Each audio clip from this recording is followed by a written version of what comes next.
વડોદરામાં એક જ દિવસમાં પડ્યા 5 ભૂવા. વડોદરાવાસીઓની દશા બેઠી છે. શહેરીજનો પર એક બે નહીં ટ્રિપલ ખતરો છે. પહેલા પૂરે પથારી ફેરવી, પછી મગરોએ મુસીબત ઊભી કરીને હવે રોડ પર ભ્રષ્ટાચારના પડતા ભૂવાએ ચિંતા વધારી છે. વડોદરાવાસીઓ પાણી ભરેલા રોડ પર નીકળો તો ખાસ ધ્યાન રાખજો. વરસાદ બાદ શહેરના ભ્રષ્ટાચારથી બનેલા રોડ પોલા થઈ ગયા છે. એક જ દિવસમાં 5 સ્થળે ભૂવા પડ્યા. વડોદરાના અકોટામાં એક સાથે 4 ભૂવા પડ્યા, એ પણ કાર સમાઈ જાય એટલા મોટા. અકોટા રોડ પર 4 ભૂવા પડતા વાહન ચાલકો પરેશાન થયા. નવાપુરા, નવાયાર્ડ, વાસણા, કારેલીબાગ, મુજ મહુડા બાદ અકોટામાં ભૂવો પડ્યો. 10 ફૂટ પહોળો અને 10 ફૂટ ઊંડો ભૂવો પડતા રોડ પર ટ્રાફિક જામ સર્જાયો. શહેરમાં ભૂવા રાજથી નાગરિકો પરેશાન થયા. પૂરના પાણીમાં બધું ગુમાવ્યા બાદ હવે ભૂવાને કારણે જીવ ગુમાવવાનો ડર છે. તો મુજ મહુડામાં પડ્યો મહાકાય ભૂવો. ટ્રાફિકથી ધમધમતા રોડ પર ભૂવો પડતા ફફડાટ ફેલાયો. સાથે જ મોટું વૃક્ષ ભૂવામાં ગરકાવ થઈ ગયો. સ્થાનિકોએ ફાયર બ્રિગેડની મદદ લેવી પડી. અકોટાથી મુજ મહુડા તરફ જવાનો રોડ બંધ કરવો પડ્યો. પૂનમના મેળા પહેલા ગબ્બરના માર્ગના 2 કટકા થયા. અંબાજી મંદિરમાં ભાદરવી પૂનમના મેળાની તડામાર તૈયારીઓ ચાલી રહી છે. મેળાને લઈને થનગનાટ જોવા મળી રહ્યો છે, ત્યારે અંબાજીના માર્ગો ખખડધજ થઈ ગયા છે. અંબાજી ગબ્બરના મુખ્ય માર્ગ પર મોટી મોટી તિરાડો પડી જતા વાહન ચાલકો હેરાન થઈ રહ્યા છે. 50 ફૂટ લાંબી તિરાડો પડતા રોડ ધસીને દુર્ઘટના સર્જાય તેવી પરિસ્થિતિ થઈ છે. રોડની સાઈડનો માર્ગ રોડથી અલગ થયો અને તિરાડ પડી ગઈ હોય તેવા દ્રશ્યો જોવા મળ્યા. રોડની બાજુ લાગેલી સ્ટ્રીટ લાઇટ પણ ધસી પડે તેવી સ્થિતિ સર્જાય છે. અંબાજી ખાતે ભાદરવી મેળા દરમિયાન મોટી સંખ્યામાં પદયાત્રીઓને એસટી બસ જેવા વાહનો આ માર્ગથી પદયાત્રા કરી ગબ્બર દર્શનાર્થે જશે. ત્યારે જો વહેલી તકે રોડ રિપેર નહીં થાય તો મોટી દુર્ઘટના સર્જાઈ શકે. ગબ્બર જતા માર્ગ પર વીજ થાંભલો પડી જાય એવી સ્થિતિ ઊભી થઈ છે. દયનીય બનેલા કચ્છના રસ્તાનું પણ રિપેરિંગ શરૂ કરાયું. સમારકામ માટે તંત્ર કામે લાગ્યું. કચ્છમાં 12 મે ખાંગા થતા રસ્તાઓની સ્થિતિ અત્યંત દયનીય બની હતી. ત્યારે ક્ષતિગ્રસ્ત રસ્તાઓના સમારકામ માટે તંત્ર કામે લાગ્યું. માર્ગ અને મકાન અને પંચાયત વિભાગે અલગ અલગ ટીમ બનાવીને રોડ રિપેરિંગની યુદ્ધના ધોરણે કામગીરી શરૂ કરી. રાજ્ય હસ્તકના 26 રસ્તાઓમાંથી 18 રસ્તાનું સમારકામ પૂર્ણ કરાયું છે, જ્યારે 8 રસ્તાનું ઓવરટોપિંગ કરાઈ રહ્યું છે. જ્યારે પંચાયત હસ્તકના 75 રસ્તા બંધ હતા, જેમાંથી 47 રસ્તાનું રિપેરિંગ કરી ફરી શરૂ કરાયા. 24 કલાકમાં તમામ રસ્તાઓ રિપેર કરવી પૂર્વવત કરવાનું અધિકારીને નિવેદન આપ્યું. નેશનલ હાઈવે વિભાગનો પણ એક રસ્તો પાણીના ભારે પ્રવાહ પસાર થવાને કારણે બંધ છે. પાણી ઓસરી ગયા બાદ તેને પણ પૂર્વવત કરીને જાહેર જનતા માટે ખોલવામાં આવશે. અમદાવાદ અને સુરતના રસ્તાઓનું પણ સમારકામ થઈ રહ્યું છે. લોકોને ખાડાવાળા રસ્તાથી મુક્તિ મળશે. અમદાવાદવાસીઓ ઉબડખાબડ રસ્તાઓની હવે ચિંતા ન કરશો, કારણ કે ખખડધજ રસ્તાઓથી હવે મળશે છુટકારો. અમદાવાદમાં વરસાદ વચ્ચે રસ્તાના સમારકામની કામગીરી શરૂ કરી દેવામાં આવી છે. અમદાવાદના મોટાભાગના વિસ્તારોમાં મનપાએ રસ્તાને રિપેરિંગ અને રીસર્ફેસની કામગીરી આરંભી દીધી છે.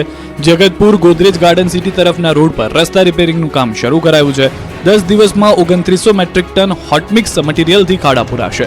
2 દિવસમાં 300 શ્રમિકો અને 15 થી વધુ રોલર, જેસીબી, ટ્રેક્ટરની કામગીરી કરાશે. જેટ પેચર, ઇન્ફ્રારેડ મશીનથી 7 ઝોનના ખાડાની પૂરવાની કામગીરી કરવામાં આવી રહી છે. આ તરફ સુરતવાસીઓને પણ હવે ડિસ્કો રસ્તાઓથી છુટકારો મળશે. ભારે વરસાદ ખાબકતા સુરત શહેરમાં ખાડારાજ સર્જાયું હતું, પરંતુ હવે તંત્રએ યુદ્ધના ધોરણે રસ્તાનું સમારકામ શરૂ કર્યું. મુખ્યમંત્રી ભૂપેન્દ્ર પટેલના આદેશ બાદ રસ્તા રિપેરિંગનું કામ વધુ વેગવંતુ બન્યું છે. સુરત મહાનગરપાલિકાએ તૂટેલા રસ્તાનું પેચવર્કની કામગીરી શરૂ કરી, જેથી હવે સુરતી લાલાઓને ખાડામાંથી મુક્તિ મળશે. શક્તિપીઠ અંબાજીમાં 1 કિલો સોનાનું ગુપ્તદાન, અંદાજે 70 થી 75 લાખ રૂપિયાની કિંમત. શક્તિપીઠ અંબાજી મંદિરમાં દર અઠવાડિયે દાનપેટી ખોલવામાં આવતી હોય છે, ત્યારે આ વખતે પણ દાન ભંડારાની પેટીમાંથી રોકડ રકમ સહિત 1 કિલો સોનું મળી આવતા મંદિરના પૂજારી સહિતનો સ્ટાફ ચોંકી ગયો હતો. મંદિરનું ભંડાર ખોલતા ચુંદડીમાં બાંધેલી સોનાની 100 ગ્રામ વાળી 10 લકડીઓ મળી આવી હતી. કોઈ માય ભક્ત દ્વારા ગુપ્ત દાન આપવામાં આવ્યું. દાનમાં મળેલા સોનાની કિંમત અંદાજિત 75 લાખ રૂપિયા છે. અંબાજી મંદિરને સુવર્ણમય શિખર બનાવવાની કામગીરી માટે ભક્તો અંબાજી મંદિરમાં સોનાનું પણ દાન આપી રહ્યા છે. ત્યારે એક માય ભક્તે 1 કિલો સોનાના બિસ્કિટ્સ ગુપ્ત દાન સ્વરૂપે મંદિરના ભંડારામાં આપ્યા છે. અંબાજી મંદિર ટ્રસ્ટ દ્વારા સોની પાસે ખરાઈ કરાઈને સોનાના બિસ્કિટ્સને ટ્રસ્ટમાં જમા લેવામાં આવ્યા છે. સોનાની સાથે જે રોકડ રકમ ગણવામાં આવી હતી તે પણ 27 લાખને પાર પહોંચી હતી. મંદિરમાં એક સપ્તાહ દરમિયાન આવેલા શ્રદ્ધાળુઓએ દાનનો ધોધ વહાવ્યો. રાજકોટમાં ભાજપનું સદસ્યતા અભિયાન શરૂ. દેશભરમાં ભાજપ દ્વારા સદસ્યતા અભિયાન શરૂ કરાયું છે, ત્યારે રાજકોટમાં પણ સદસ્યતા અભિયાનનો પ્રારંભ થયો છે. રાજકોટ શહેર ભાજપ કાર્યાલય ખાતે સદસ્યતા અભિયાનની શરૂઆત કરાઈ. સાંસદ પરસોત્તમ રૂપાલા સદસ્યતા અભિયાનનો પ્રારંભ કરાવવા પહોંચ્યા હતા. સાંસદ પરસોત્તમ રૂપાલા દ્વારા સદસ્યતા અભિયાનની શરૂઆત કરવામાં આવી હતી. રાજકોટ શહેર ભાજપ કાર્યાલય ખાતે પ્રદેશ ઉપાધ્યક્ષ ડોક્ટર ભરત બોગરા, શહેર પ્રમુખ મુકેશ દોશી સહિતનાઓ હાજર રહ્યા. સ્થાનિકો દરેક બૂથમાં ઓછામાં ઓછા 200 લોકોને જોડવામાં આવશે. આ પ્રસંગે સ્વરાજ્યની ચૂંટણીને લઈ ડોક્ટર ભરત બોગરાએ દાવો કર્યો. કહ્યું, દર વખતની જેમ આ વખતે પણ ભાજપનો ભવ્ય વિજય થશે. રાજકોટ GMSCLના ગોડાઉનમાં બેદરકારી, સરકારી દવાનો જથ્થો મળ્યો. રાજકોટમાં GMSCLના ગોડાઉનથી મોટી બેદરકારી જોવા મળી. સરકારે ગરીબો માટે મોકલેલો કરોડો રૂપિયાનો દવાનો જથ્થો પલળી ગયો. ચોમાસાની સિઝનમાં સરકાર દ્વારા મોકલવામાં આવેલ દવાનો જથ્થો પલળી ગયો હોવાનું જાણવા મળ્યું. ગોડાઉનની બહાર વરસાદી સિઝનમાં દવાનો જથ્થો રાખવામાં આવતા દવાઓ પલળી ગઈ. સર્જિકલ આઇટમને પણ નુકસાન પહોંચ્યું હોવાના દ્રશ્યો જોવા મળ્યા. PPE કિટ ખુલ્લામાં રાખવામાં આવતા નુકસાની પહોંચી. જુલાઈ 2024માં મેન્યુફેક્ચરિંગ થયેલી દવાઓનો જથ્થો પલળ્યો. 10 દિવસ પૂર્વે જ 2024માં મેન્યુફેક્ચરિંગ થયેલા દવાનો જથ્થાનો ગોડાઉન ખાતે આવવામાં આવ્યો હતો. વરસાદની સિઝન હોવા છતાં બેદરકારોએ મોંઘા ભાવની દવા બહાર રાખવામાં આવતા કરોડોનું પાણી થયું. હેમચંદ્રાચાર્ય ઉત્તર ગુજરાત યુનિવર્સિટીએ કરી કોલેજોની લહાણી. હેમચંદ્રાચાર્ય ઉત્તર ગુજરાત યુનિવર્સિટીમાં કેટલીક જગ્યાએ ખોટી રીતે કોલેજોને માન્યતા આપી દેવાનો પર્દાફાશ થયો છે. ખોટી રીતે કોલેજોને માન્યતા આપી દેવાનો આરોપ લાગતા ખળભળાટ મચી ગયો છે. કડીના રાજપુરમાં આવેલી કોલેજને લઈને જાગૃત નાગરિકે ફરિયાદ કરી છે. ધારાધોરણો ન ધરાવતી કોલેજોને માન્યતા આપ્યાનો આરોપ લાગ્યો છે. મકાન, સુવિધા કે અન્ય વસ્તુઓ ન હોવા છતાં અપાય છે માન્યતા. માત્ર કાગળ પર કોલેજો ચાલતી હોવાનો દાવો કરાયો છે. કોલેજની જગ્યાએ અન્ય પ્રવૃત્તિઓ થતી હોવાનો આરોપ છે. નવાઈની વાત તો એ છે કે જે જગ્યાએ કોલેજ રજીસ્ટર્ડ છે ત્યાં રહે છે મજૂરો. 35 જેટલી કોલેજો માત્ર કાગળ પર ચાલતી હોવાની આશંકા છે. જ્યાં કાગળ પર કોલેજ બોલે છે તે સ્થાનિકોએ કહ્યું કે કોલેજ બંધ થયાને 10 વર્ષ થઈ ગયા. ન્યૂઝ 18ને અહેવાલ દર્શાવ્યા બાદ સરકારે સમગ્ર મામલે તપાસના આદેશ આપ્યા છે. 15 દિવસ સુધી પોળો ફોરેસ્ટ જવાનો પ્લાન ન બનાવતા પ્રવાસીઓ માટે બંધ છે. હમણાં પોળો ફોરેસ્ટ ફરવા જવાનો પ્લાન બનાવી રહ્યા હો તો માંડી વાળજો, નહીં તો થશે ધર્મનો ધક્કો. કેમ કે સાબરકાંઠાના પોળો ફોરેસ્ટમાં 15 દિવસ સુધી પ્રવેશબંધી કરાઈ છે. વિજયનગરના પોળો ફોરેસ્ટમાં પ્રવાસીઓ માટે બંધી કરવામાં આવી છે. ઉપરવાસમાં વરસાદને કારણે વળજ જળાશયમાં આવક વધુ છે. નદી મારફતે અવારનવાર 2000 થી 3000 ક્યુસેક પાણી નદીમાં છોડાઈ રહ્યું છે. કોઈ અનિચ્છનીય ઘટના ન બને તે માટે તંત્ર દ્વારા પોલો ફોરેસ્ટ બંધ રખાયો. વિજયનગર તાલુકાના ફોરેસ્ટ નાકાથી વણજ ડેમ અને વણજ ડેમથી વિજયનગર તરફ જતા પ્રથમ 3 રસ્તા સુધીના પોળો ફોરેસ્ટ વિસ્તારમાં પ્રવેશ પર પ્રતિબંધ ફરમાવી દેવામાં આવ્યો છે. જિલ્લા કલેક્ટર દ્વારા બહાર પાડવામાં આવ્યું જાહેરનામું. 3 સપ્ટેમ્બરથી 18 સપ્ટેમ્બર સુધી 15 દિવસ સુધી અમલમાં રહેશે જાહેરનામું. આ પ્રતિબંધ સ્થાનિક અને ફરજ પરના સરકારી અધિકારીઓ અને કર્મચારીઓને લાગુ પડશે નહીં. સુરત પોલીસે 25 વર્ષ પહેલા પરિવારથી વિખૂટા પડી ગયેલા વૃદ્ધનું ફરી મિલન કરાવ્યું. સુરત પોલીસે 25 વર્ષ પહેલા પરિવારથી વિખૂટા પડી ગયેલા વૃદ્ધનું ફરી પરિવાર સાથે મિલન કરાવ્યું. સુરત પોલીસ ઝોન 3ના અધિકારી પિનાકીન પરમાર મુસાફિરું યારો નામનું અભિયાન ચલાવી રહ્યા છે. આ અભિયાન અંતર્ગત રસ્તે રઝળતા 65 વર્ષીય મોહમ્મદ મુલ્લા નામના વૃદ્ધ ધ્યાનમાં આવ્યા હતા. આ વૃદ્ધનું કાઉન્સેલિંગ કરતા જાણવા મળ્યું કે 25 વર્ષ પહેલા વૃદ્ધ સુરતમાં આવ્યા હતા અને પરિવારથી વિખૂટા પડી ગયા હતા. તેઓ મહારાષ્ટ્રના સાંગલીના છે.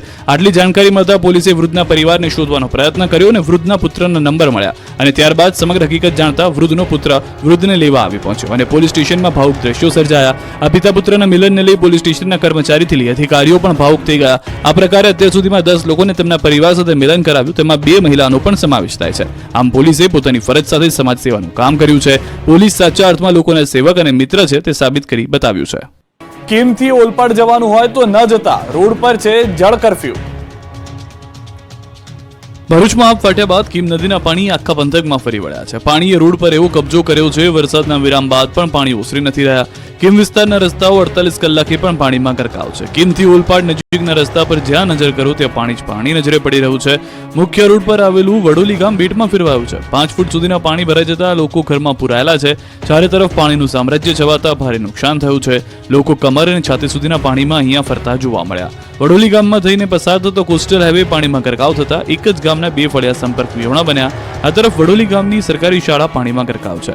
સરકારની શાળાની બાજુમાં આવેલી વરસાદી પાણીમાં ગરકાવ લોકોના મકાનના છાપરા બેસી મદદની રાહ જોઈ રહ્યા હોય તેવા દ્રશ્યો જોવા મળ્યા. તંત્ર દ્વારા ફસાયેલા લોકોને બહાર કાઢવા માટે ફાયર વિભાગની મદદ માંગવામાં આવી છે. 5 થી 7 લોકો પાણી ઓછું થશે તેવી આશા સાથે છાપરા પર બેસી રહ્યા અને સવારથી પાણીનું વહેણ વધતા જીવ તાળવે ચોંટી ગયો. ત્યારે અસરગ્રસ્ત લોકોને સ્થળાંતર કરી સુરક્ષિત જગ્યાએ ખસેડવામાં આવ્યા. ભરૂચના અસરમાં ગામમાં પણ તારાજી સિવાય કંઈ જ દેખાતું નથી. કીમ નદીના પાણીએ ગામ આખાને પૂરું કરી દીધું છે.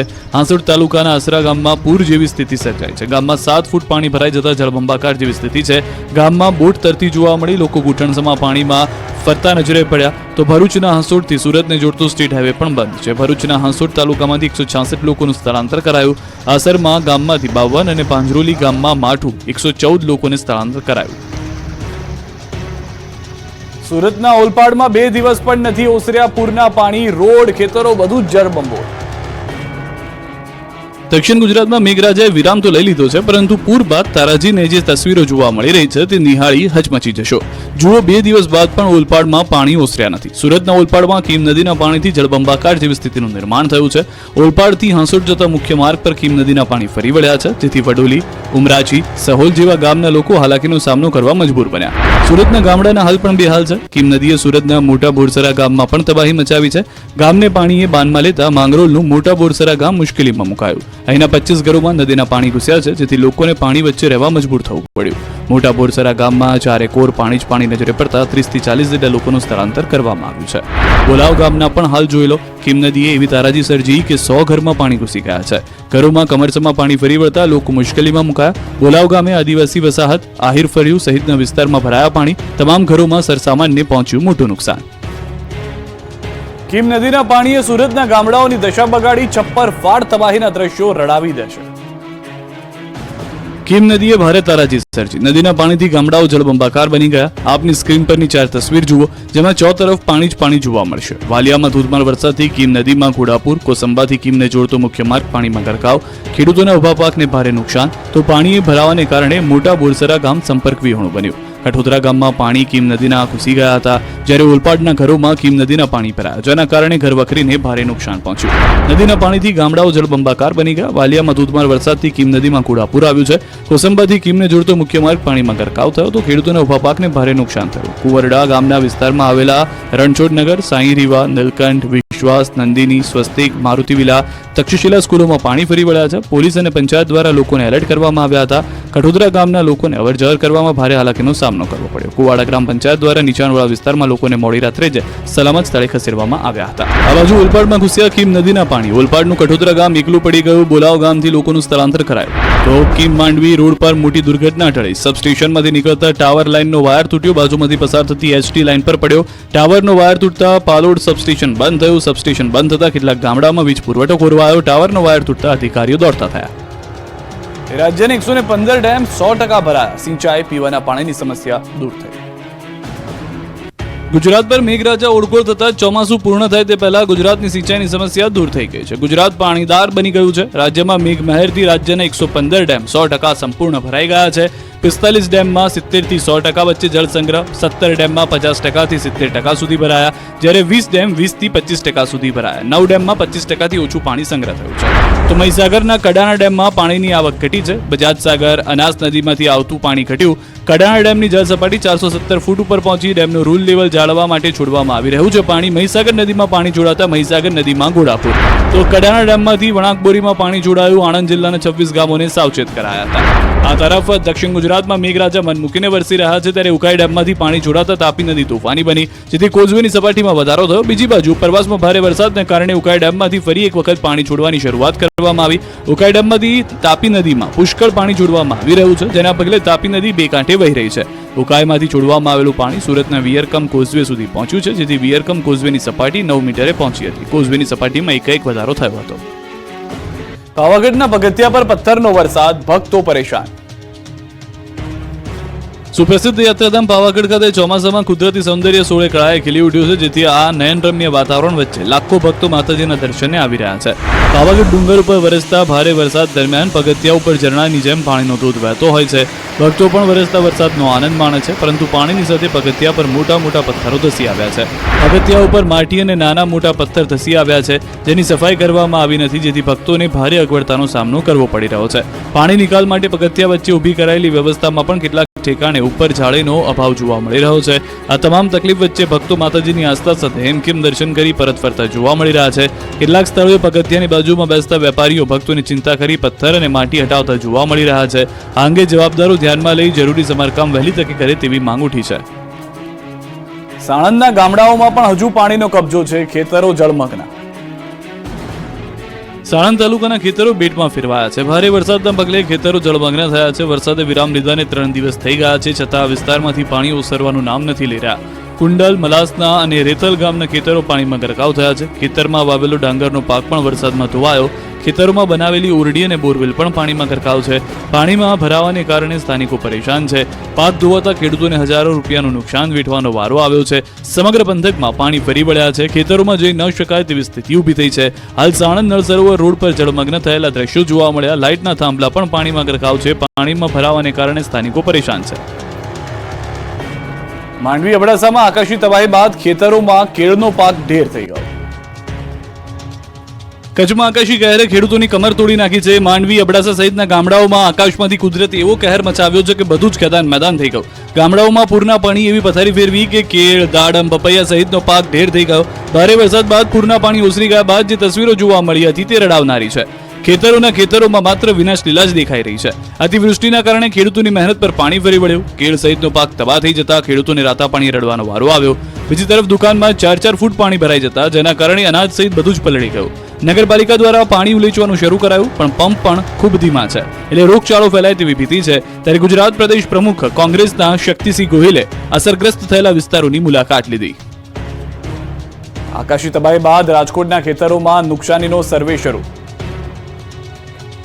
રાજકોટમાં ભારે વરસાદ બાદ ગામડાઓમાં તબાહી મચી છે. ખેતરોમાં પાક તબાહ થઈ ગયો છે. ખેડૂતોને માથે ઓઢીને રડવાનો વારો આવ્યો છે. ત્યારે વરાપ નીકળતા સર્વેની કામગીરી શરૂ થઈ ગઈ છે. રાજકોટના ખેતીવાડીમાં વરસાદથી પાક નુકસાની બાબતે સર્વેની કામગીરી શરૂ કરાઈ. જિલ્લાના 9 તાલુકામાં નુકસાની બાબતે સર્વેની કામગીરી હાથ ધરાઈ. વિસ્તરણ, અધિક મદદનીશ ઇજનેર, તલાટી કમ મંત્રી, ગ્રામ સેવક, આત્મ પ્રોજેક્ટના કર્મચારી, સરપંચ સહિતની ટીમ દ્વારા વિવિધ ગામોમાં સર્વે કરવામાં આવી રહ્યો છે. પડધરી તાલુકાના તરઘડી ગામે પાક નુકસાનીમાં સર્વે કરવા ઉચ્ચ અધિકારીઓ પહોંચ્યા. આજથી અલગ અલગ ખેતરમાં થયેલી નુકસાનીનો સર્વે હાથ ધરાયો. સર્વે પૂર્ણ થયા બાદ ખેડૂતોને વળતર મળશે.